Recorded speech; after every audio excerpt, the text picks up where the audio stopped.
Beste kijkers en luisteraars, dit is nu onze vierde video waar we onze nieuwe gast, Hélène, schilder als passie tenminste, dus gepassioneerd door het schilderen volgens de techniek van de gebroeders Van Eyck. Het is de vierde keer dat we ze als gast verwelkomen. En het is ook een video waar we minder voorbereid hebben, waar ik eigenlijk de verschillende vragen die ik tijdens de andere video's wou stellen, opgeschreven heb en voor vandaag allemaal behouden heb. Dus ik ga ze overvallen met die vragen. Hélène spreekt Frans, vandaar dat de video ook vertaald zal worden dankzij transcriptie en artificiële intelligentie. Bij deze. Bonjour Hélène. Bonjour Sylvestre. Alors Hélène, on a, pour faire un petit résumé, on a parlé de la technique des frères Van Eyck, dont tu as expliqué que c'était un procédé en fait qui comportait des tas de choses. On a parlé du phénomène de l'inspiration, qui serait la manifestation de l'esprit libre. On a parlé du fait que l'œuvre artistique ou le phénomène artistique pouvait se comparer à la création de l'homme, et de l'homme qui est composé de trois parties, d'une âme qui est divine, qui serait en peinture éventuellement la manifestation de cet esprit libre, l'homme qui a un corps, dans le cas de la peinture, ce serait le support, les pigments, enfin les différents ingrédients, et un homme qui a un esprit et qui, au niveau de la peinture, nécessite aussi, je dirais, toute une série de qualités pour faire le bon intermédiaire entre le corps qui est terrestre et l'âme qui, elle, est divine. Donc une comparaison que tu as fait entre les deux et qui est vraiment très intéressante. Maintenant, au cours de ces différentes vidéos, j'ai eu des tas de questions qui ont émergé. Il y a eu quelques commentaires aussi en dessous des vidéos.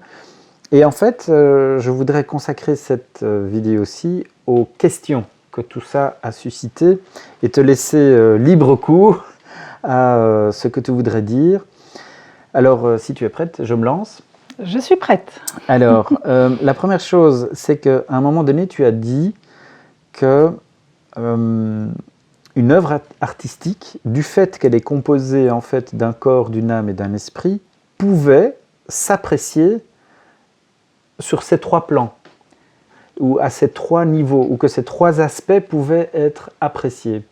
Alors je me demande concrètement comment on fait ça. Demain, je vais au musée des Beaux-Arts à Bruxelles et je vois un Bruegel justement.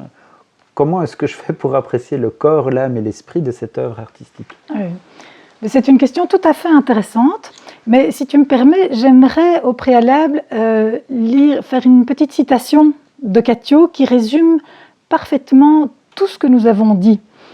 Il dit ceci: « Il faut se souvenir que la perfection et la puissance ne peuvent s'unir que par l'association du plus haut esprit avec l'âme la plus nette, dans le corps le plus parfait. » Et au niveau pictural, il rajoute: « On peut traduire sur le plan matériel l'association d'une essence déterpénée, dont on a enlevé les terpènes, c'est-à-dire l'esprit, une essence, d'une huile résinée, c'est l'âme, et de pigments fixes, c'est le corps. » Je pense que cette phrase résume vraiment la pensée de Cathio, sa pensée physique et métaphysique de la peinture. Et tu as mis le doigt sur quelque chose, c'est qu'on a vu qu'il était intéressant de comprendre cette pensée et donc cette division de la création artistique en trois constituants que sont le corps, l'âme et l'esprit, pour permettre à l'artiste de se former. Donc, sur le plan de l'enseignement, cette question est très intéressante parce que ça signifie que c'est sur ces trois plans qu'il y aurait un enseignement à prodiguer aux futurs artistes, c'est-à-dire éduquer leur corps à eux. De fait, on a besoin de beaucoup de vitalité pour pouvoir, parce que c'est un transfert de volt, de flux vital que de peindre. Ça, c'est en ce qui concerne le corps de l'artiste. mais le corps de son œuvre picturale, il va falloir la soigner, donc le support, les pigments, etc. Le métier permettra d'assembler bien tous les ingrédients et de trouver un bel équilibre. L'esprit, il va falloir éduquer, instruire le futur artiste pour qu'il ait un métier, et on a vu que ce métier, en réalité, était quelque chose d'immuable.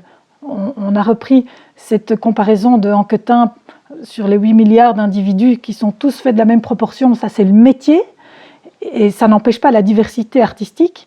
Nous sommes tous différents, ça c'est l'art. Et puis l'âme, comment va-t-il capter cet esprit libre? Sur le plan de l'enseignement, donc, c'est absolument intéressant. Mais il y a un autre plan, et tu viens de mettre le doigt dessus, qui est pour faire œuvre de critique d'art. Et ça sera aussi intéressant pour les artistes que pour les critiques d'art, pour le grand public, pour éveiller les yeux du grand public à regarder un tableau et à le critiquer sur ces 3 plans. Qu'en est-il du corps de ce tableau? Est-ce que sur un plan artisanal pur, ce tableau a été bien exécuté? Est-ce que sur le plan de l'âme, est-ce que l'esprit libre, est-ce qu'on sent la subtilité de l'expérience vécue, etc., etc. Et ce qui est à nouveau très original dans la pensée de Cattio, c'est qu'il a établi une grille, une espèce de grille d'évaluation d'une œuvre artistique. Il ne s'agit pas de juger, encore une fois, il s'agit simplement de comprendre, d'apprécier, de distinguer. Notre estomac distingue bien les choses et les trie. Je ne vois pas pourquoi notre cœur et notre esprit ne le feraient pas aussi.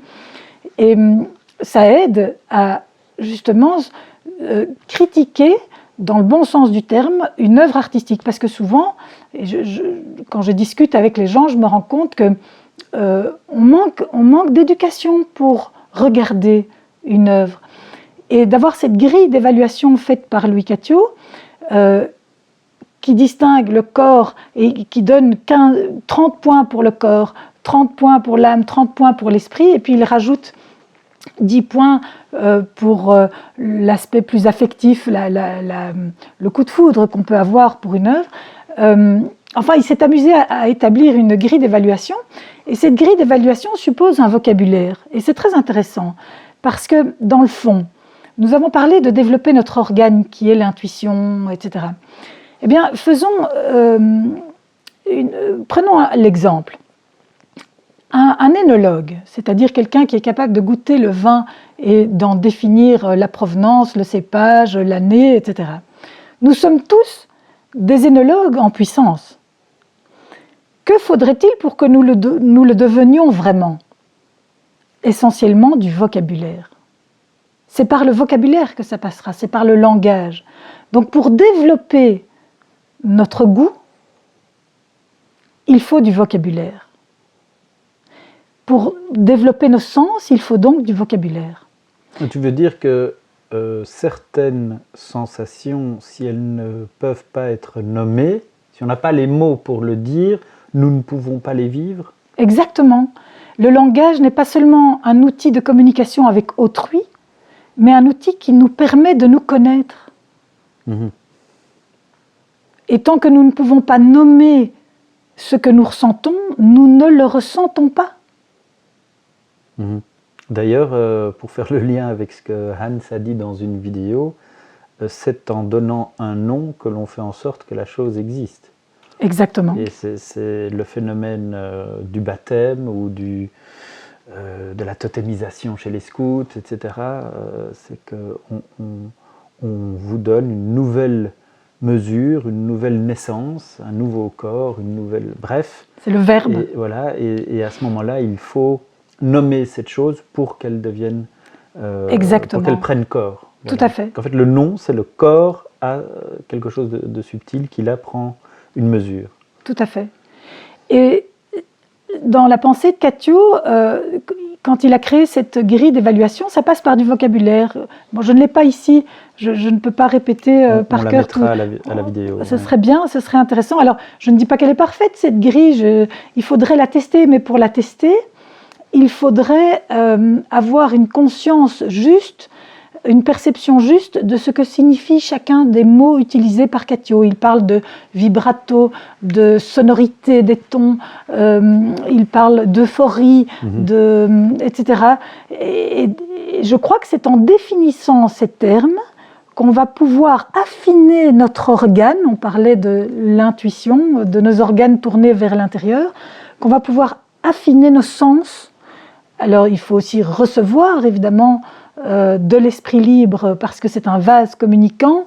On peut aimer sans être aimé, mais l'amour, ça doit se partager, mais on peut commencer par là au moins.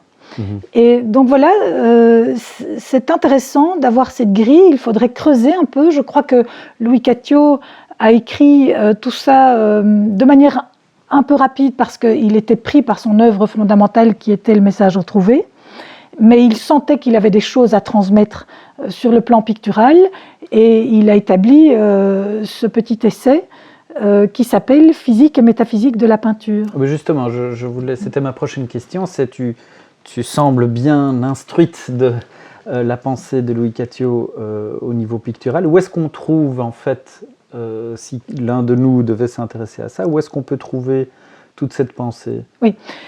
Eh bien, donc, ce petit essai, il faut quand même préciser, il fait moins de 100 pages, et c'est écrit dans un langage très simple, en apparence, mais pour moi qui l'ai lu, relu et médité, je peux vous dire que c'est d'une densité incroyable. Et comment trouver ces écrits? Ils sont publiés en français dans Art et Hermétisme chez Beuillat.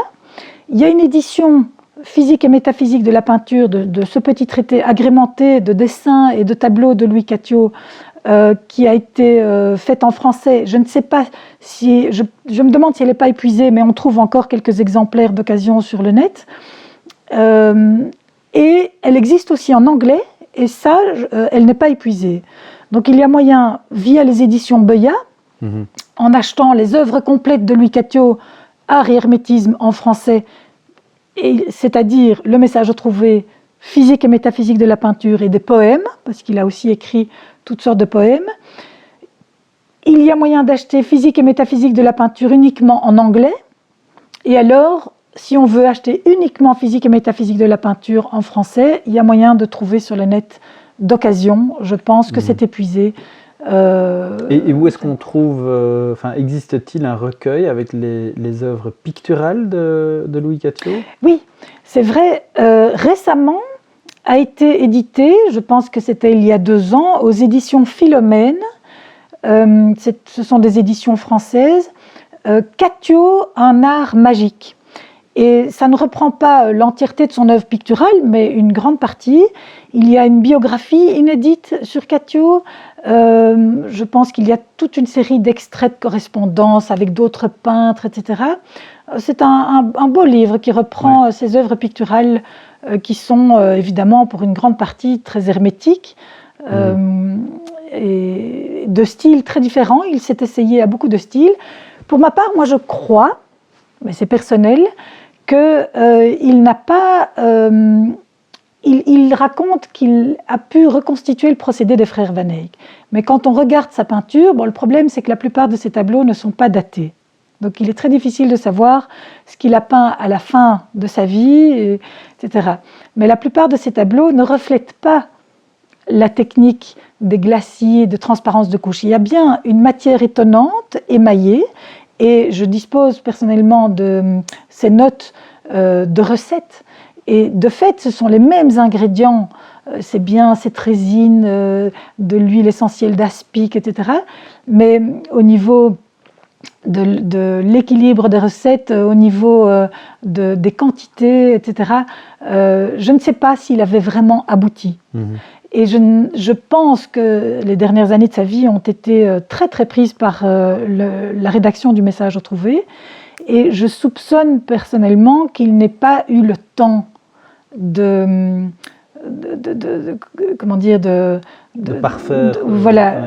s'exercer réellement à la technique dont il avait compris les ressorts. Ok.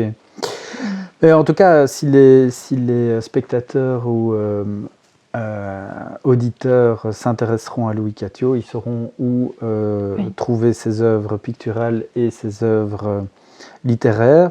J'ai une dernière question pour toi, Hélène, parce que l'heure avance. Oui, ça passe vite.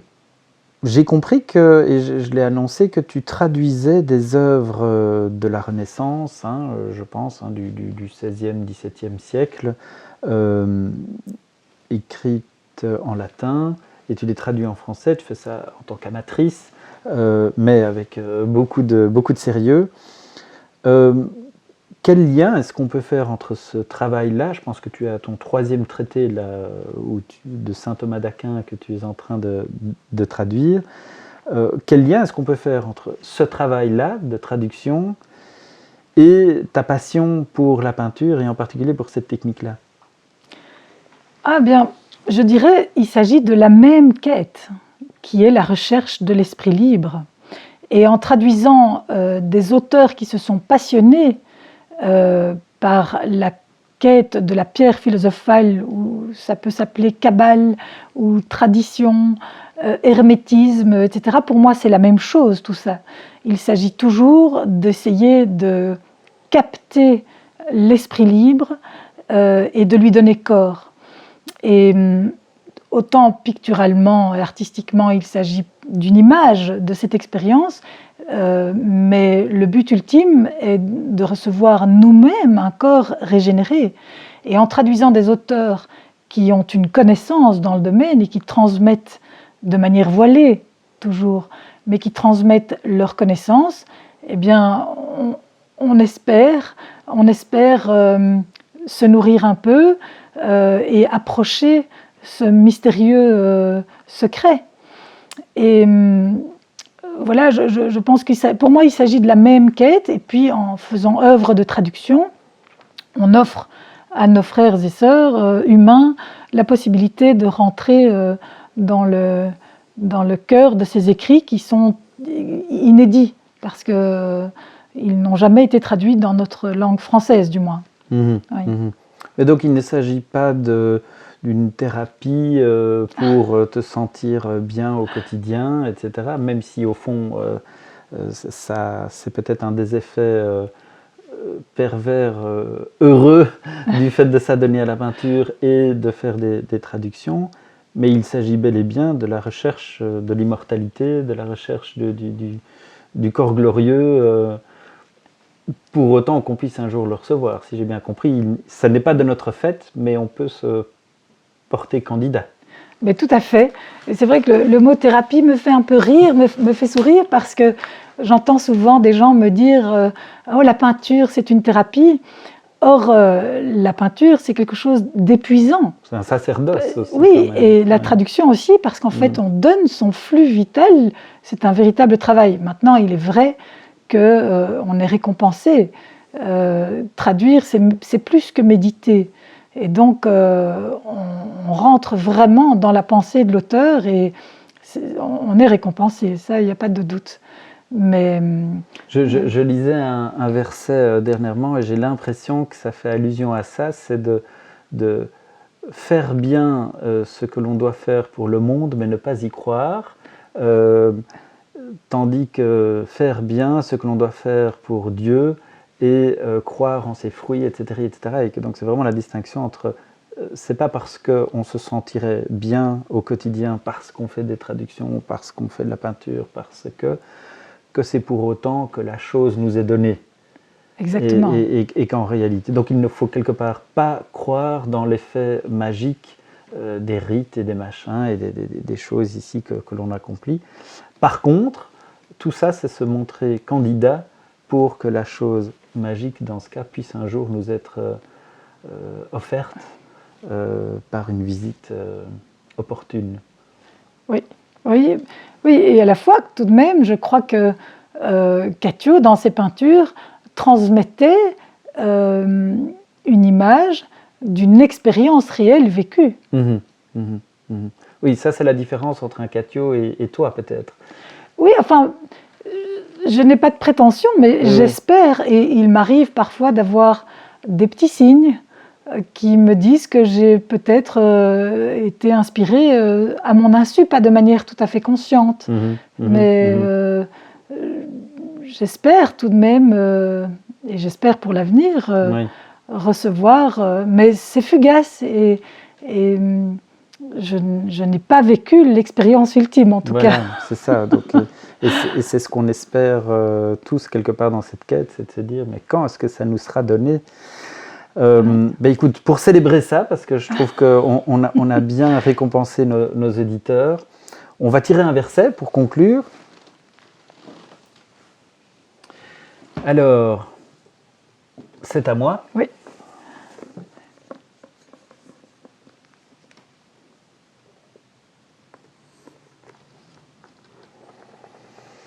Voilà, donc c'est le livre 29, versets 33 à 33 prime. Le maître n'est-il pas considéré par le monde profane comme le roi des charlatans pour avoir annoncé le salut déclaré incroyable? Le maître n'est-il pas considéré par le monde profane comme le roi des battleurs pour avoir manifesté la résurrection réputée impossible? Serons-nous pas honorés d'être aussi traités de charlatans et de battleurs à cause de notre confirmation dans le monde du salut divin et de la résurrection glorieuse? Aïe aïe aïe, je crois comprendre qu'il y a un prix à payer si de fait le salut divin nous est donné, si la résurrection glorieuse nous est octroyée, que nous serons honorés d'être traités comme des charlatans et des battleurs. Si je comprends bien, on aura le monde contre nous parce qu'un être divin, dans ce monde corrompu, ces deux choses ne vont pas bien ensemble. Oui, c'est ça. Je crois le comprendre. Tiens, je te donne... Quand on est dans ce monde, mais qu'on n'est plus de ce monde, on fait scandale. On fait scandale, effectivement. Et c'est peut-être aussi ce qu'ont dû vivre certains des primitifs flamands auxquels tu fais référence. Si je me souviens bien, certains ont voulu brûler leurs œuvres et effacer de la terre ce qu'ils avaient créé, de peur que... Oui, parce qu'on n'a pas parlé du contenu de leurs œuvres. Ils ont souvent un propos très énigmatique. Et c'est vrai que, mais c'est un autre sujet, Bruegel a voulu, à sa mort, que son épouse brûla ses œuvres parce que je pense qu'il avait peur pour son épouse. Il pensait qu'elle risquait gros à être tributaire de ses peintures qui en disaient trop long. Mais bon, c'est un autre sujet. Ça. Le propos énigmatique de ces peintres mériterait d'être étudié. Oui. En tous les cas, j'ai l'impression que le livre nous encourage, mais nous met en garde. C'est une quête qui est un sacerdoce quand même et dont il faut savoir qu'elle viendra avec un certain prix. Et il n'est pas donné à tous de croire l'incroyable. Oui. C'est un don. Exact, exact. Bon, eh bien, ceci s'achève ici. Merci beaucoup Hélène. Avec grand plaisir. À bientôt peut-être. Beste kijkers en luisteraars, dit is het einde van onze 4e video. We hebben Hélène laten spreken over haar schilderkunst, over haar kennis van de techniek van de gebroeders Van Eyck en we hopen dat jullie het geapprecieerd hebben. Vergeet niet te liken, te delen en zeker commentaren te plaatsen. Het is de eerste keer dat we een Franstalige gast hebben uitgenodigd en in het Nederlands vertaald hebben. Hopelijk is dat goed overgebracht geweest en hebt u het toch kunnen appreciëren. Laat het zeker weten door het aantal likes bij deze verschillende video's. Ga zeker op dehervondeboodschap.net en op Edition Bea. En we zien jullie graag binnen 15 dagen terug. Bye!